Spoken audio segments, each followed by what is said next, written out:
Welcome to the Cookbook, where you'll learn about the real recipes behind building a business. Entrepreneurship doesn't look the same for everyone, and neither does success. You'll hear from entrepreneurs of all kinds, tech founders, coaches, creatives, and spiritual entrepreneurs. People who've taken very different paths and learned powerful lessons along the way. We talk about the wins, the missteps, and the moments who shaped who they are today. I'm Iris Goldfeder, and this is the Cookbook. Hey everybody, and welcome to another episode of the Cookbook. I'm your host, Iris Goldfeder, and I am really excited for our guest today, Annette Mashi. We've been talking for probably over a year, I think, at this point. And I keep saying, be on my podcast. And then we forgot to get her on my podcast. Now she's on my podcast. She's a content writer extraordinaire, and of course, I'm going to let her tell her own story. Before we start, don't forget to share, like, subscribe, download, review, give this episode a review.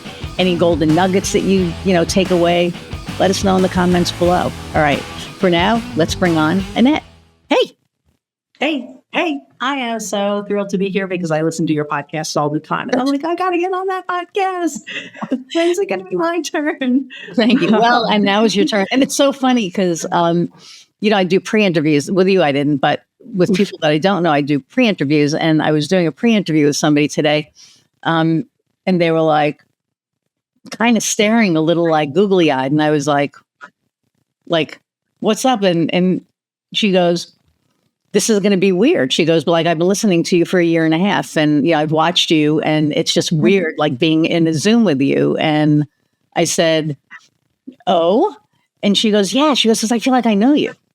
Right. And I said, that's a good thing. I said, so let me get to know you. And then, we started talking and, she's going to be on. But it was just like really funny because I never realized, because our numbers don't show, and Kofi needs to talk about this, because we can't figure it out. Everyone and their mother is like, I listen to you. I download your thing. I blah, blah, blah. The numbers don't show it. So I don't know. I don't understand how that all works, but that's not for me. I'm just here to talk and Kofi can figure all that stuff out. But it's just weird, right? All the people that are like, I listen to you all the time. And I'm like, oh, that's awesome. Doesn't show up. Yeah. But, No, but it could be that you have a steady following, but it's not like somebody listening every single week. Do you know what I mean? Like a basic and stuff, because there's weeks that I don't get up at 5 o'clock in the morning and exercise. And so those days I'm like, not be listening to you. Whereas like the week, right? I when I'm on vacation, I'm trying not to. I do get to sleep in. Yeah, yes. I know. But that's when I'm doing my exercises. That's when I'm listening. Yeah. So. And it's funny because I never listen to my own, I've never rewatched them. And I did for the one with Scott, because Scott and I are going to probably start doing some public speaking together because, we both have ADHD and we thought it would be it would be great having the two of us on stage. But I watched it and we got into a couple of deep things with his mom. His mom and dad have Alzheimer's and, and I'm listening to it as I'm, doing, I forgot what I was cooking something and I'm cooking and I have the thing, the iPad on the thing and I'm listening and I'm watching and all of a sudden I'm like, I start to get a little sad and I'm like, okay, this is good content. I never really sat and watched it. And I'm really intentional about who I have on, right? It's I believe I have this platform to give people a voice so that they could talk about their platform, right? So, and I want to be really intentional on who I have and what they do and to make sure that it aligns with my and what I feel is my audience's, mission and vision. So, so welcome. I'm glad we finally got to make this happen. Yeah, me too. I said content writer extraordinaire, and of course that could mean a million different things. But why don't you tell us about you? Tell us about your journey on how you ran up my big story. No, not the Rocky steps, but how I ran up the Rocky steps. Yeah. So my name is Annette. And I create magic with words. I am a copywriter and content strategist, and I give visibility to female architects, interior designers, and women in the construction industry. to help them stand out from the competition, get the clients they love, and win all those dream projects by highlighting who they are and what they do. So like my history is that I studied architecture at Drexel University. And when I graduated, it's like, okay, now I have to go sell my ideas and my designs. And I had absolutely no idea how to do that. So it's really great to learn the theory, but actually selling yourself was something that they don't teach you in school. Or I must have been out that day and missed that lesson. So you missed that class. I was like, oh, no, I'm sure it wasn't even there. And then I'm out in the world and I'm thinking, what am I going to do? But I had previously, also while I was studying architecture, I also got a degree in computer programming. Computer programming was much more lucrative, still is probably, especially in the 80s when I went to school. So computers were like way up here and architecture was like way down here. Yeah. So... or maybe even lower. So, computer architecture, right? Yeah, CAD. I mean, I did a lot of my final designs were on CAD. I used to stand by the plotter, like praying that it would print. Will it print? Will it print? Why doesn't it print? I don't know that people still get working. Why isn't this working? Technology, help me, help me, help me. Oh my God, that's so funny. Yeah, so I continued with the computers, but architecture was always there. And so when I got the opportunity, let's say I worked at Intel for a while doing computer support. I was computer support. When I left Intel after 17 years, I'm like, okay, now what am I going to do? What am I going to do? What do I like?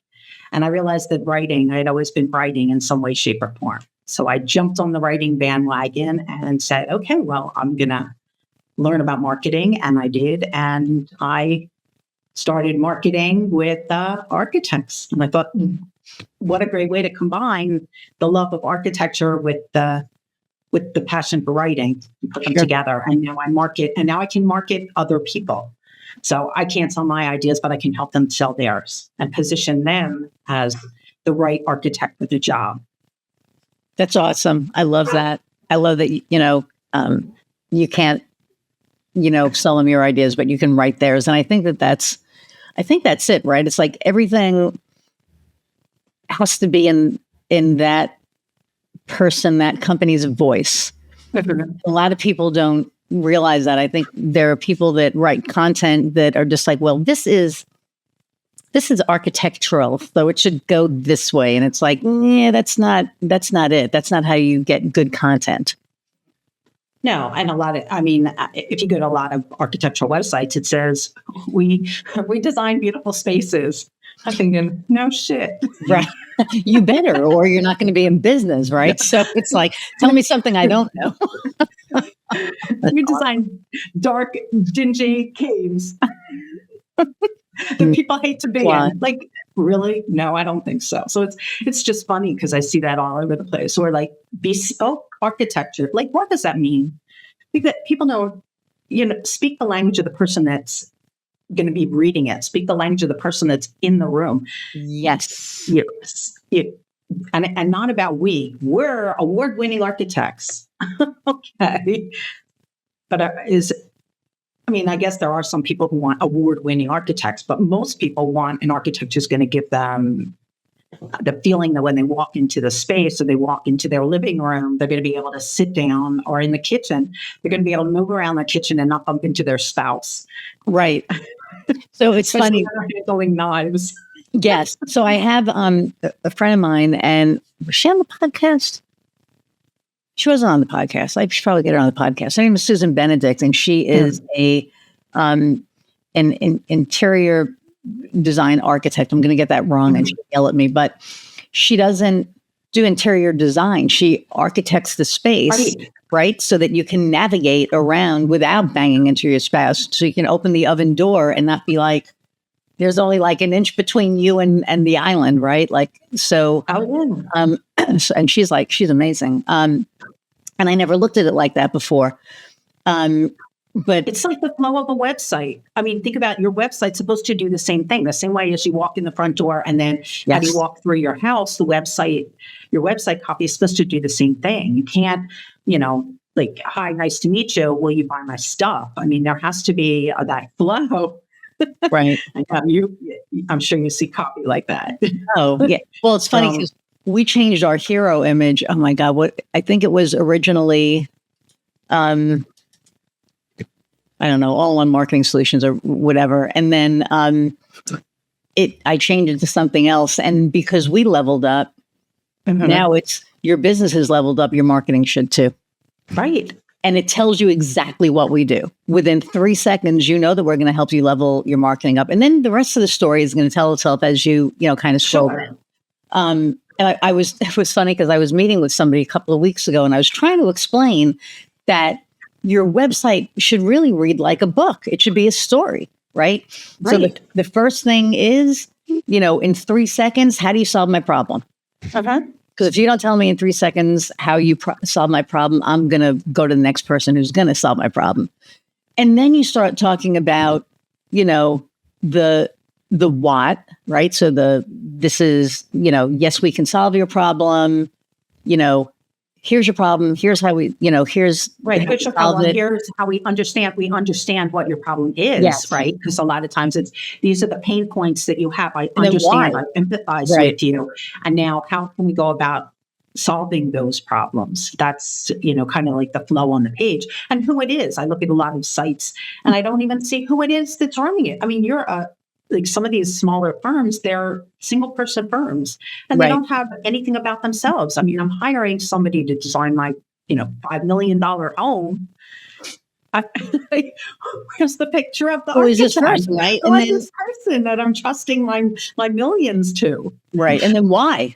Right? Like why, why we do what we do and then why you want to work with me. And of course I always put for all of our clients, the why is last because they come first. And it used to be the opposite. It used to be, this is who we are. This is how we help you. This, it was like problem be damned. And now it's like, no, I have a problem. I need this thing fixed now. Right. And it's what's the results that I'm going to get? I mean, that's always what I'm looking for is what's the results that you're going to be providing to somebody. It's nice that you did this. It's nice that you created the space for somebody, but like, what were the results? Now you spend more family time together because you can sit around the kitchen table because you have a kitchen table. Yeah. Like what are the results that you're providing to the clients? But a lot of it is the story. It goes back to the stories. Yeah. Well, I think it's all story, right? Like, I didn't burn myself when I pulled the turkey out of the oven because I actually had room to move, instead of flattering myself. Only like this, that the thing fell. But no, and I'm doing a presentation actually next month on scalable storytelling, right? Like on the story. At the end of the day, people don't want a product anymore. They want the person. Right. They want to know who are they. That's what people. Yes. What kind of a person are you? Do our values align? Stuff like that. Right. Right. For sure. That's why, a lot of times I'll look at their project stories or case study pages, their portfolio pages. They'll have a million beautiful pictures, but like, what's the story behind the picture? Why did you make that decision on the design? Why did you move this from left to right? Why is this wood and not, metal or something like that? So it's that's what people want to know about because that's what's interesting. And the stories are memorable. I always, people ask me, how did you get started writing and stuff? And I always go back to the story of my little sister. I have 3 little sisters and a little brother. They're not little anymore, but they were at the time. Here she was, she's creating a resume, right? She's writing a resume. She's 16 years old writing a resume. What do you have on a resume when you're 16? Nothing. Bagel place. Right. So I, came up with words. I'm like, okay, how am I going to embellish this resume? So I called her a beverage coordinator, right? Sounds impressive. She's a beverage coordinator. What did she do? She worked at McDonald's. Right. And it's she wanted orange, Sprite, or Coke. Right. And you were coordinating what beverage you got. So that's right. Yes. Right. And the result was happy clients, happy customers who walked away. And that's what she could do. So it's, but it's the story. People remember the stories. Right. They'll always remember the stories. Right? I mean, they remember the creativity too. Sure. Because, because if you're having somebody design your house, you would hope they'd be creative. I mean, yeah. Yeah, and giving you what you want, well, like what are the requirements and how do you translate that? And it's not, just because the bedroom's 10 by 10, that could be anything. You don't want a 10 by 10 bedroom. That's like a box. It was 10 by 10, so we made it an extended toilet to the They have to think, some of the things you think about, like for me, when I came here, so I moved to Israel and everything, and we bought land and I designed my home, and I'm like, this is the way I want my house to look. And, my kids were little, and, I designed for little kids. So the kids are little, I'm designing for these little kids. Then I didn't think about the kids would get older when they grew up. Sure. Like little kids, I wanted to see diagonally. I wanted to see from the kitchen into the playroom. I wanted to be able to see where they were. When they're teenagers, I don't want to see them. I don't want to see them. Awesome. And they don't want to see me. So these are the things that like architects do. They're planning in advance, because had I thought about it, that these are little kids, and had I really like thought about what it will be like in the future, I would have designed spaces a little differently so that they would have like a place where they can hang out with their friends. And everything. So it's that's what the architects help you do that. So it's conveying that story to the clients so that they don't end up, sitting with these kids, grumpy kids, playing on their phones at the table. Like, what the heck? Well, and then for adults, right? There's aging in place. Oh yeah, there's lot of that. So an old friend of mine used to do that, and it'd be like building the house so that yes, there's a high counter, but one day you may be shorter than you are, or be, it needs to be wheelchair accessible. So now there's a shorter counter as well. So it's kind of like and just making things accessible when you're looking at the design. So I think that's pretty huge too. But I love the teenagers. You don't want to see. The issue with the aging in place is that we don't want to admit that we're aging in place. We don't necessarily want to put those graph bars in the bathrooms. Yeah. So it's calling in the architect. They say, okay, well, let's put in the reinforcement in the wall so that when you can put the grab bars in the bathroom when you need them. But a lot of times it's convenient anyway. I mean, you don't need to be right. For sure. For me, it's like and you would want those things, right? I mean, stairs. Anything. Oh yeah, anything. My sister hurt her leg, and she had a bathroom in the basement and a bathroom on the second floor, and she's on the first floor. She's like, "Oh my, yeah." Yeah. I had an acquaintance had her. I think her father, or I can't remember who it was, needed to use the little chair that goes up the thing. And, I was staring at it for a really long time. And she's like, "You want to ride it?" And I was like, "No, I don't want to," she's like, "Come on, you want to ride it?" And I was like, "No," because then that's like akin to her, right? It's like kind of going, "Yeah, sure. I do that." So she goes, it was her father. He comes out and he goes, "Get on the damn thing already." So I was like, okay, fine. And there's like a little seatbelt on it, which I didn't think about, right? So I sit in the chair and I don't put the seatbelt on because I'm not going to, fall. Right. I fell. Because there's like a little turn and you don't account for the turn. And I saw the turn and I was like, I didn't fall far, right? Because it's like, right there. But I just like went rolling out, and he was like, "I told you to wear the seatbelt." I was like, all right, whatever.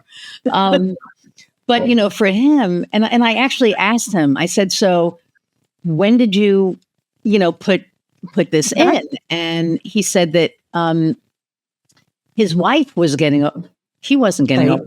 His wife was getting older.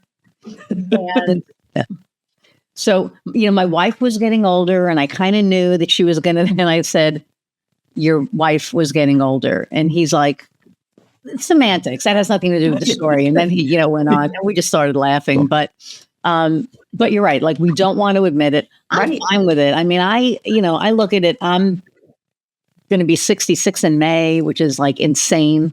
And there are days that I feel it. I mean, there are days that I'm like, oh my God, this hurts. Like, why does it? And Sure. then now I'm trying to get into better shape because, right?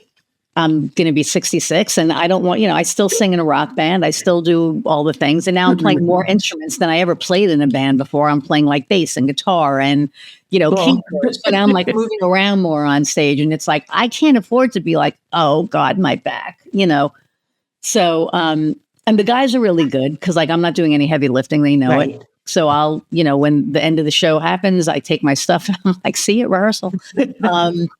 So that's like kind of an advantage, but we want to really be cognizant of that. But anyway, I don't know how the hell we got onto aging. So let's talk about.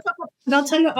I'll give you an example. I just recently wrote an article for one of my clients on elevators, putting an elevator in your home, and the benefits of putting an elevator in your home. And it's not as expensive as you might think, because if you take a look at what it would cost to move into like an elderly care place. Oh, yeah.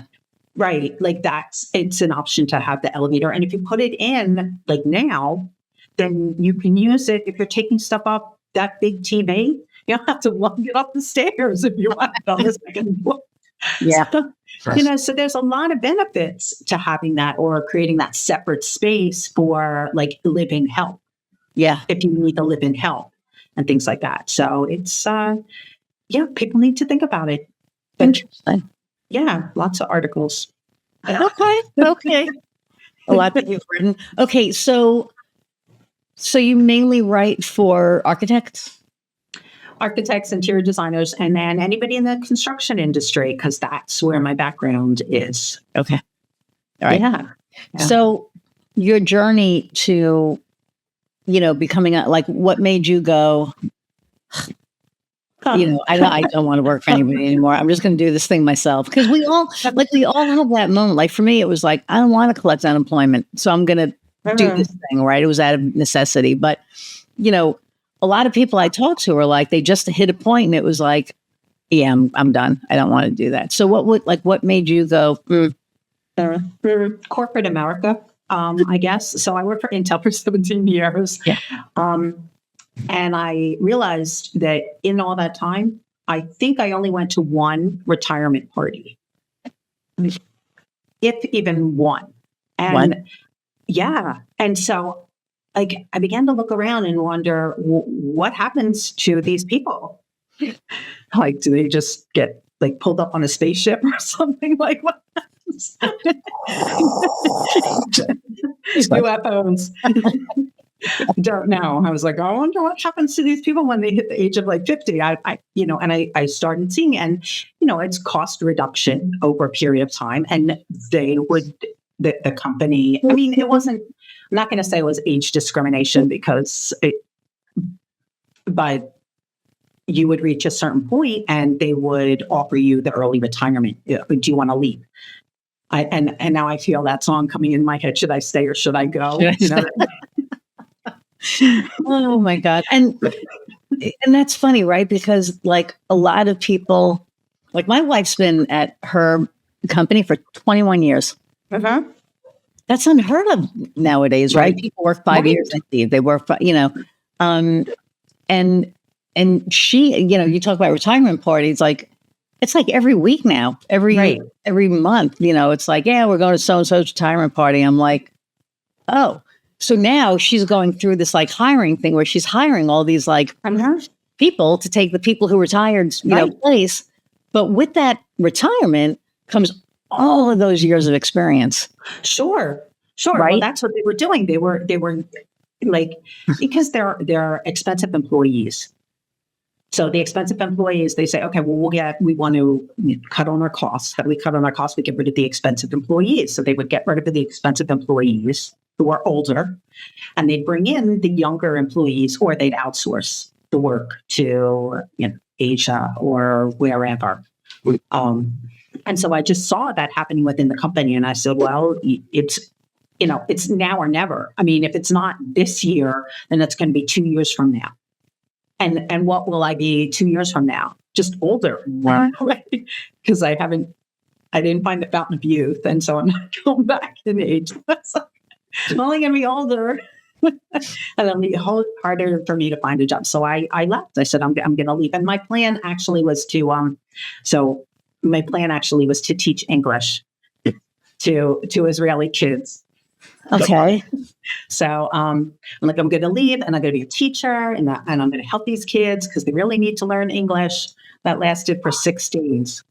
I taught 3 days one week, 3 days the following week. I cried every day. The kids were awful. It took me 45 minutes to do roll call, and then the class was over. And so apparently teaching English is not for me.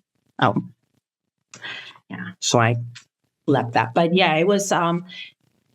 I don't know that I looked at Intel and said, okay, I don't want to work for a man anymore. I want my own business. It was more that there was no future.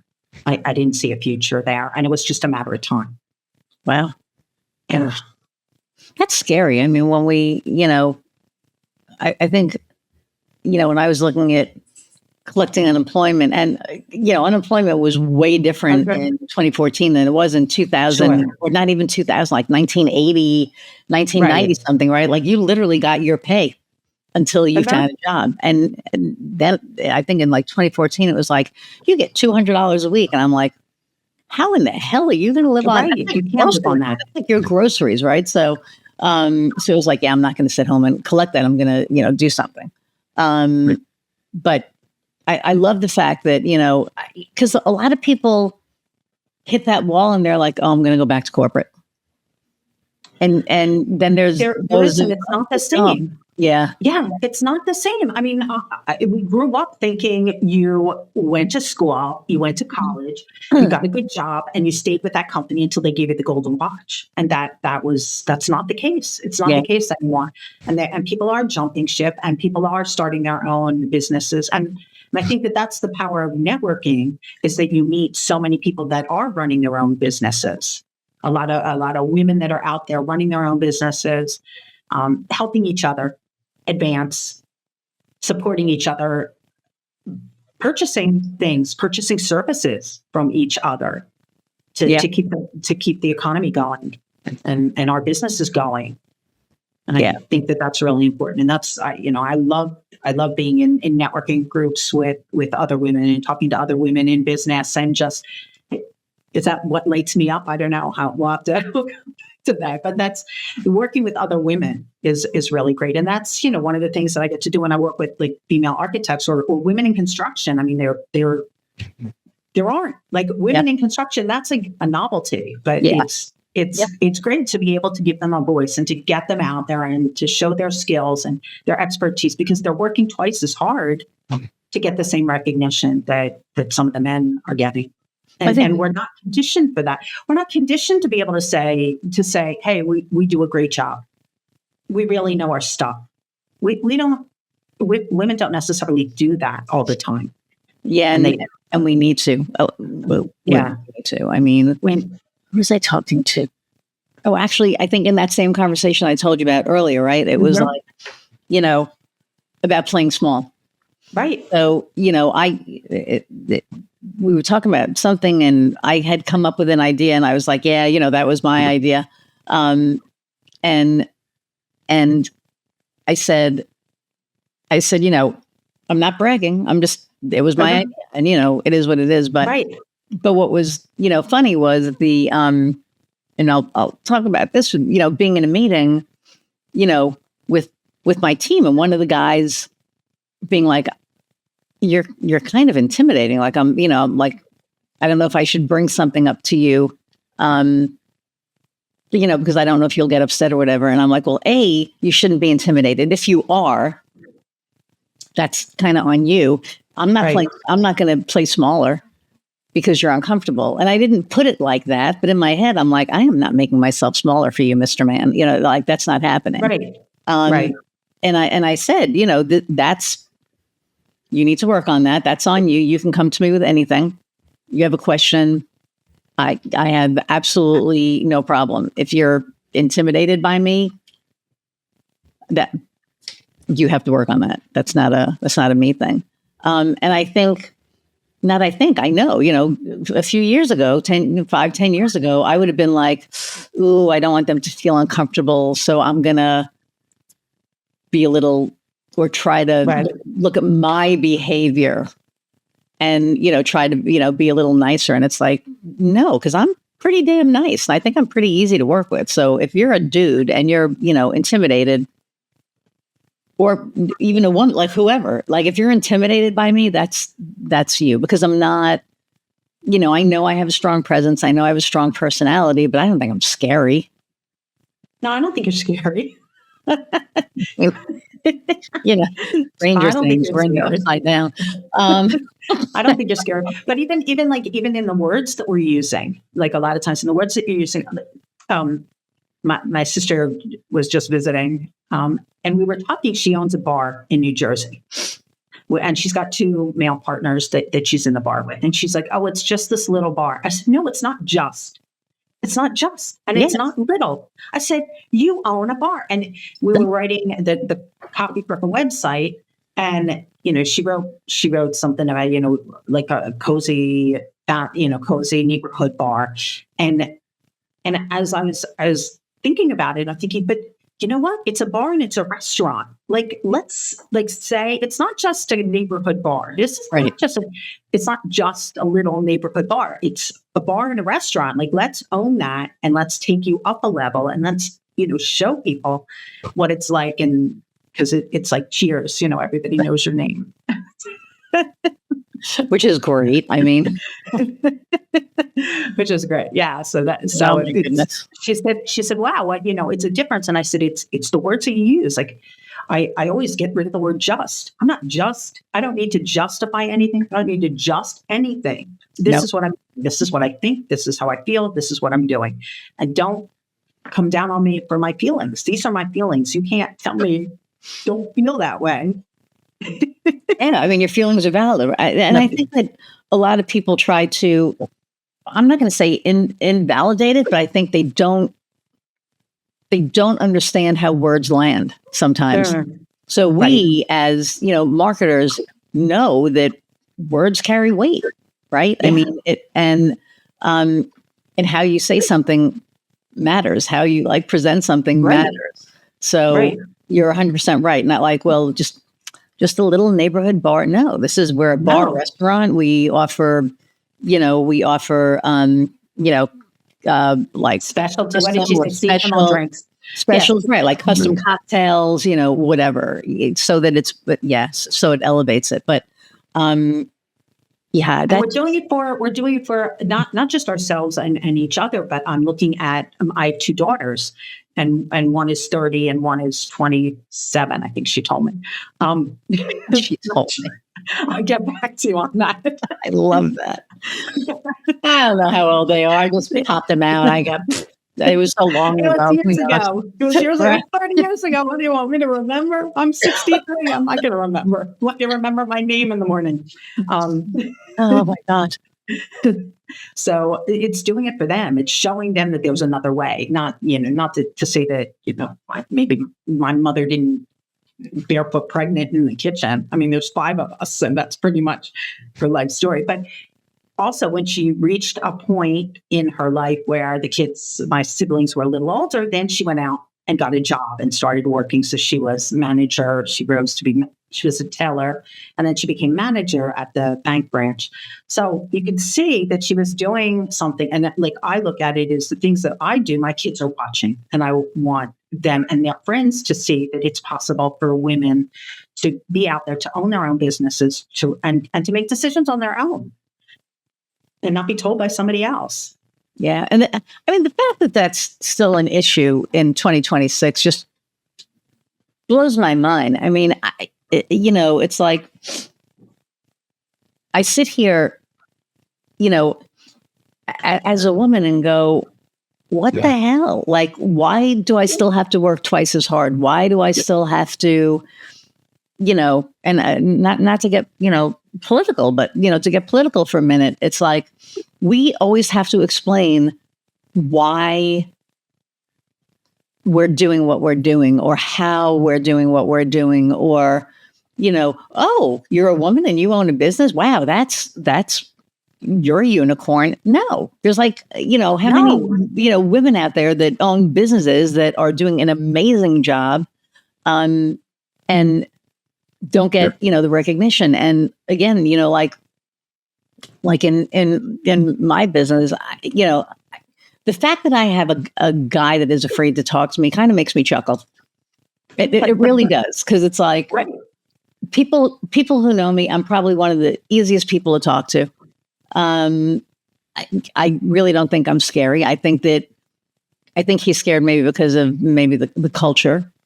There could be like a million different reasons, but I really kind of took that to heart because I was like, okay, so now it's the big scary woman, right? So it's not the big scary guy that walks in and does whatever. It's the woman. So we just need to get past all this crap because whenever I talk about it, just pisses me off. But anyway, sure, sure, and you want the respect. You want the respect. Like I try to think about what it was like for working at Intel and what was I like when I first started, and did I voice my opinions and the way I felt, or was that something later on that came with time? Now I just with time and age, right? Like now we don't give a shit. Right. We're just like, I don't care. I don't care what you think. I don't care. Like, it doesn't matter to me. People were talking about, like, should I change this? Should I change that? I'm like, no, I'm 60. I don't care. I didn't see a problem. It's like, yes. And I have like one of my clients, like, I will never work with anybody else because nobody will ever shoot as straight as you do. Oh, well, there you go. Right. And I'm not a jackass about it. I'm not like, oh my God, what are you thinking? Because I have been in the room where somebody was assessing somebody's business, because the person was going to hire them for marketing. And they literally are like, why would you do that? What made you think? And I'm like, they're not a freaking marketer. They're an HVA. You know what I mean? It's like, that's not what they do. So, I go into a business and the first thing I look at is what are they doing right? Like, what can I look at and be like, okay, what marketing you're doing a great job here. We are good here. You are rocking and rolling. Don't need to touch this. Over here, nothing. This is why. And then the next thing is like, now I can see why you called me. And so since you're doing this right, you don't need help here. You probably need a little bit of help here. And I could definitely help you here. And and they're like, I've had people go, oh, I don't suck. It's like, no, you don't suck. No. But you're not a marketer. You're a roofer or you're an HVA. You know what I mean? Like whatever it is. That's your expertise. If there's something wrong with my roof, I am not getting my ass up on my roof to fix it, right? Number one, I'm going to probably break my ass, Me too. Right? Or, I'll fall through the house, whatever. So I call the expert. And that's what, and that's what they do. When they hire you, when they hire me. So, but I'm doing the same sort of thing when I look at when I look at people's websites and stuff like that. Like what do they need to do, and what do they need to do maybe right away? Like what'll get them a quick win, and then what can be something that they can push off. Like that's the way I look at it. And because I'm auditing websites for some of these people just to kind of give them an idea, or their LinkedIn profile. And I'm like, your LinkedIn profile says that you're like CEO of your firm. Well, that's great, but like, tell me a little more about the firm. Like, what kind of buildings do you design? Do you believe in sustainability? Like, what are you looking for that somebody on your LinkedIn profile, just that one headline can make the big difference because you're commenting on somebody's post. That's what they see. So you might as well say something other than, owner and architect. Like, yes. And actually, I did want to talk to you about that offline, but I want you to help me with mine because mine is just like whatever. I was looking at it the other day and I was like, shit, I need to talk to Annette about that. But one of somebody that I was talking to who's going to be a guest on here, as soon as I talk to somebody and they're like, they have a website, I'm like, oh, what's your website? And I look at it initially to learn about them. But if there's something glaring, I'll be like, oh yeah, can I make a couple of suggestions? And she was like, oh yeah, absolutely. And I was like, you kind of need to change a lot of it. not to hire me. I'll tell you what you need to do. If you can do it yourself, do it. And she could do it herself. Right. She made the changes and she was like, oh my God. So she sent it to me. And I looked at it and I was like, that's you. Like you can just change a couple of colors right on the background. Like there's just little things that you can tweak that make all the difference.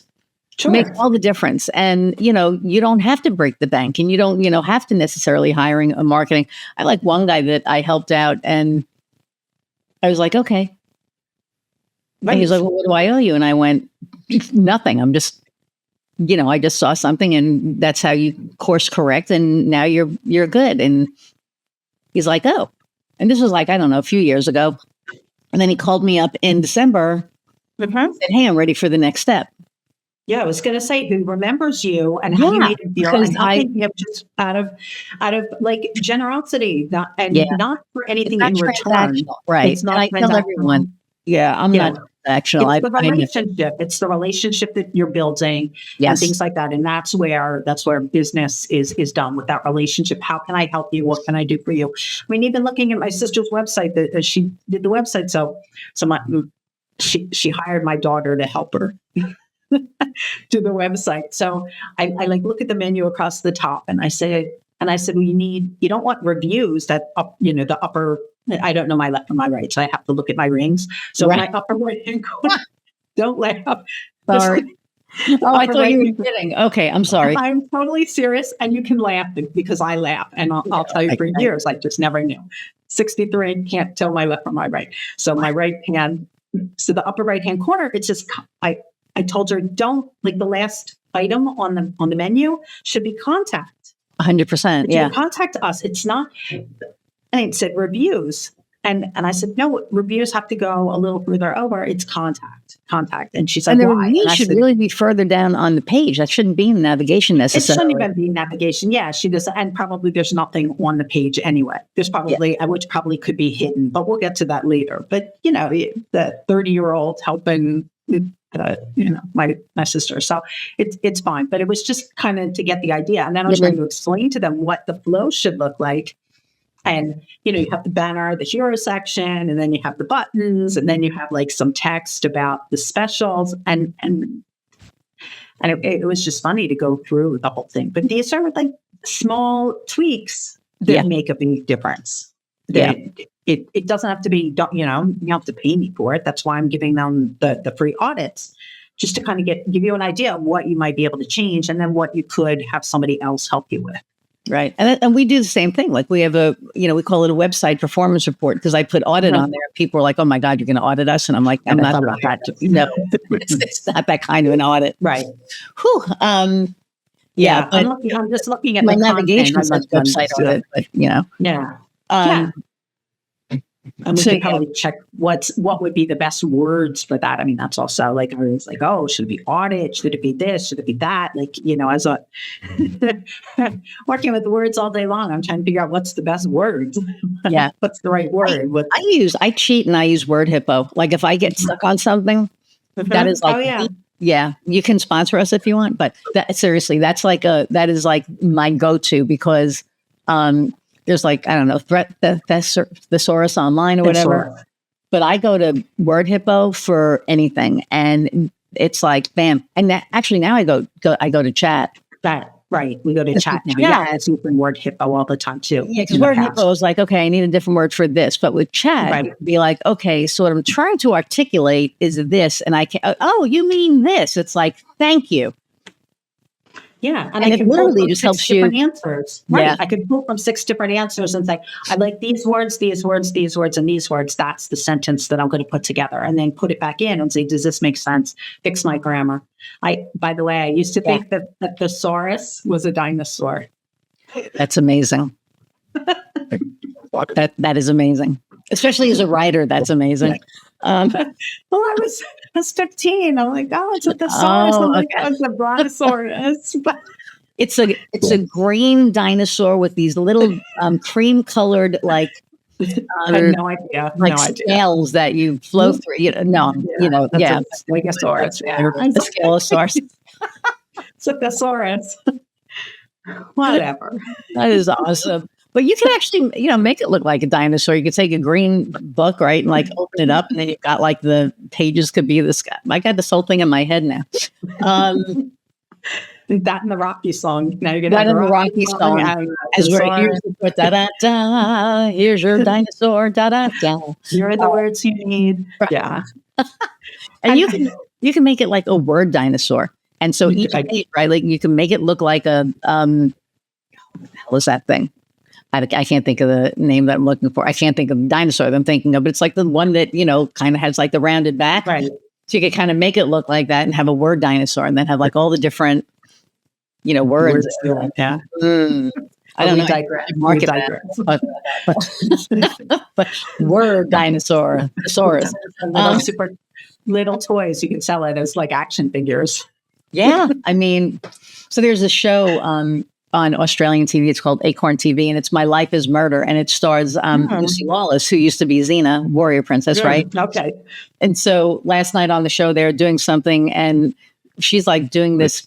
She's a cop or a cop's a police helper or whatever. And the guy looks at her and goes, "You're kind of intimidating. Did you ever think of being an action figure?" And like my wife and I literally almost like spit our drinks. Oh, yeah. We were like, "Oh, that's cute. Very, very funny." Because they play on her career. So interesting. Very interesting. Yeah.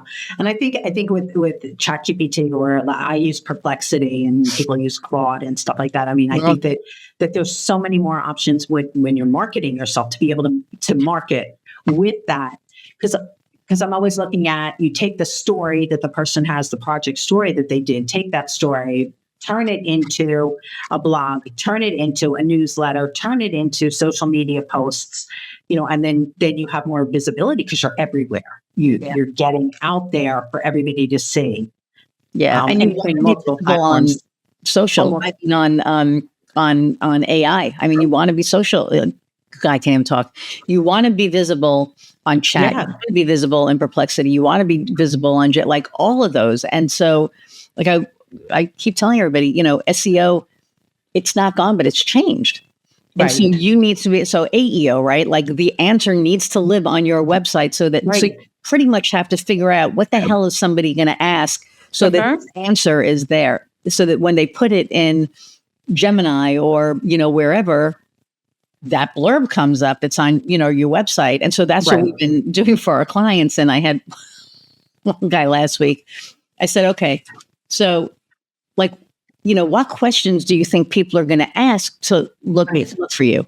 And he gave me a couple and I said, yeah, but like what, I need to put verbiage on your website that's going to answer that question. And he's like, what am I, a magician? And I said, yeah, you kind of need to be now. Right. I mean, you need to be able to be Kreskin and figure out, like what are these people gonna ask? And I kind of love that because now you're like one step ahead. Right. And I'm looking at it with the blog writing and strategy. I'm looking at it. What are people asking so that I know what kind of blogs to create? Right. So and they look at the blogs for the content. So that's they're looking right. It's all pulling everything together. So like, I'll ask, we're talking about cost, cost is huge. Right. I mean, cost has probably always been huge, but I think even in 2026, it's a bigger factor. Like what's the square footage of the building, of the house that you're building? And based on that, then what's the cost? And how do you get your square footages down? And what material are you going to use? That's going to affect cost, right? What kind of what finishings are you picking? Are you, hardwood floors or are you vinyl? And I was just thinking of the same thing. Yeah. Yeah. So all of that together, and let's write an article about that because that's what people are going to Google and that's what they're going to read about. And so if I'm using I guess, ask the public or answer the public, I'm not quite sure which one it is, but like I'll go in and type in to figure out what are people asking so that I know what kind of blogs where we should be targeting to be able to have those kind of blogs. And then linking the blogs together is huge. So that I can go from, let's say I talk about the countertops and we talk about what counters, if I use marble, I mean, obviously Italian marble shipped in from Italy is going to be not from Jersey. Not from Jersey. Shouldn't be from Jersey. Okay, I've got. I just want maybe I don't know. Well, Tony, who's from Italy and Jersey, makes the Italian marble. No, go ahead. That's right. It could be. It could be. I'm not made by an Italian. Fine line. It could be. Not judging anything that they want. Yeah. So it's using that to and then now the article that is on the website about countertops. How do you select the right countertop? Then you link it together. So now you're getting more traction because somebody's reading about square footage. They read about the countertop, the choice, and then they read more in depth about what the countertop choices can be. So it's the strategy that goes with it, the reusing of the content, the strategy, the connection between the two. I think it lights me up. Well, there you go. And I think and I think the thing too is like, to know, to have the experience, to know the questions that needs to be asked, right? To know that, okay, if my counter is going to be Italian marble, what should my floor be? Right. Should my floor be marble? Should it be tumbled marble? Should it be, whatever it is, like what is going to go with it aesthetically, and it's also going to be functional. Then I'm going to walk in my kitchen and not fall on my ass. Sure. The water, with the water on the floor, and sustainable. I mean, what's going to happen? Maintenance. I mean, am I going to have to get out there painting my, outside every time that there's a blizzard in New Jersey? Am I going to have to be like, like the last month? Well, and also repurposing the content, right? So it's like what we do with what we're starting to do with our clips. Kofi is like a genius with this stuff because I'm good with the big picture stuff, not the minutia, right? And he's really good with like with the little, content minutia. He'll be like, repurpose your content. You have like 5 seasons of podcasts. Hello, like instead of, doing Throwback Thursday, take a clip from the podcast and blah, blah, blah. And I'm like, well, duh. So that's what we're, going to start doing, right? Is starting using those, using more clips. Because I record, I think I do what, we sell our clients, right? It's like 2 hours of recording every, quarter. And we get 10 to like, I get as many videos as I want, but either way I pay for them, right? Right. And then I do my video once a week. My video is Thursday. So my podcast is Tuesday. My video is on Thursday. And it's like, oh, we should really be, instead of me doing a video on tips and tricks, it's like, I think people by now know I know my shit. So I don't have to keep doing that, right? So now we can repurpose some of that stuff on Thursdays. And that's one of the things that, we're working on. And as somebody who's doing content, you're on a podcast, you get the transcript. Right. You can go and do that. Your client, let's say this guy's a big architect, right? And he wants, street cred.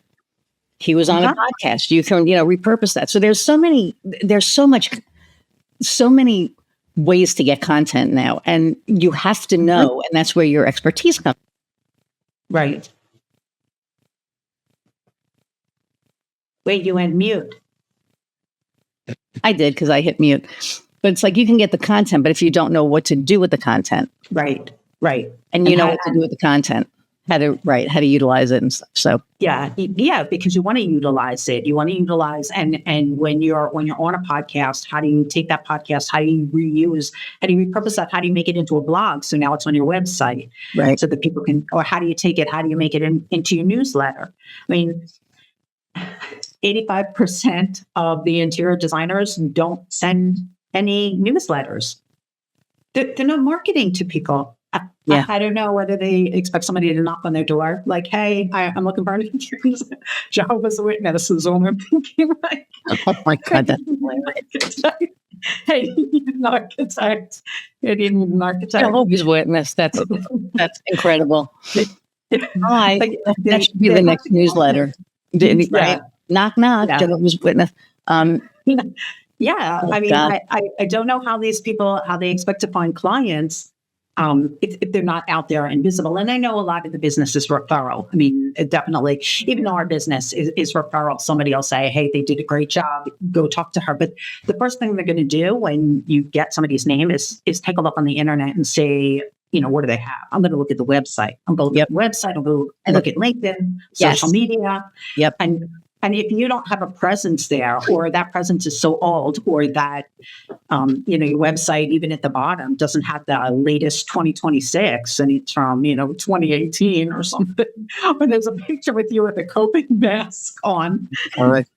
One of my clients actually still had the COVID warning on his website. Oh, that's scary. That's really scary. And I said, why is that still up there? He's like, I don't know how the hell to get it off. I said, okay, first thing we're going to do is take that off for you. It's like, that's number one.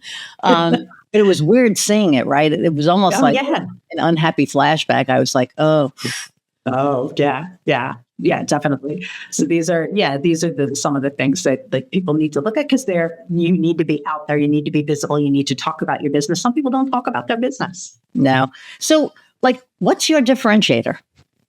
My differentiator? Well, not every copywriter or content writer has an architectural degree. So that's my differentiator, is that I've been in the trenches. I have traced people, or I've drawn spaces. I learned that walls have thickness. Did you know that? Walls have thickness. They're not a single line on the page. It's not just like a little... Okay. A line. I learned that when I built my first model in architecture school. I'm like, why are these rooms so small? Because the foam core has thickness to it. So I had to draw two lines represent a wall. Oh, yeah. So, yeah. Interesting. Okay. Mm-hmm. These are the things. So that's my differentiator, is that. And the other is that because I built my home. I designed and built the house that I live in. And my husband's a DIY guide, and he had me out there pouring concrete and all that other good stuff. So, yeah. Oh, my God. That's awesome. I love that. So, people listening to this, there are people out there, and this is late in the interview, but there are people out there that are thinking about becoming an entrepreneur. What advice would you give to somebody who's thinking about becoming an entrepreneur? First, I would tell them to speak to 2 or 3 other people that are entrepreneurs. Second, I would tell them, just do it. Just do it. I think it's the greatest decision that I ever made. Just leaving it all behind. It's scary as shit. But there are people here to support you and to help you. My friend's daughter has been calling me. She's like, I don't know if I can find a job. And I said, well, you can start your own company and you can be a consultant, and this is how you do it. And you don't need one client. You can have multiple clients, and then you're splitting your time. I said, it's just marketing. Marketing is a little tough. Selling yourself is tough, but you do it with practice. Takes time, patience, and practice, but just do it. Just do it. I love that. And what is it? Patience.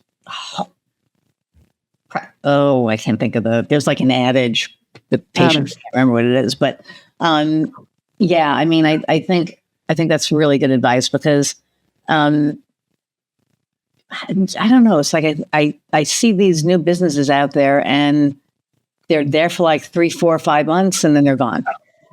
And it's and I just saw something on LinkedIn. I can't remember who it was. Well, I'm not, even if I can remember, I'm not going to say who they are, but, they were pretty much this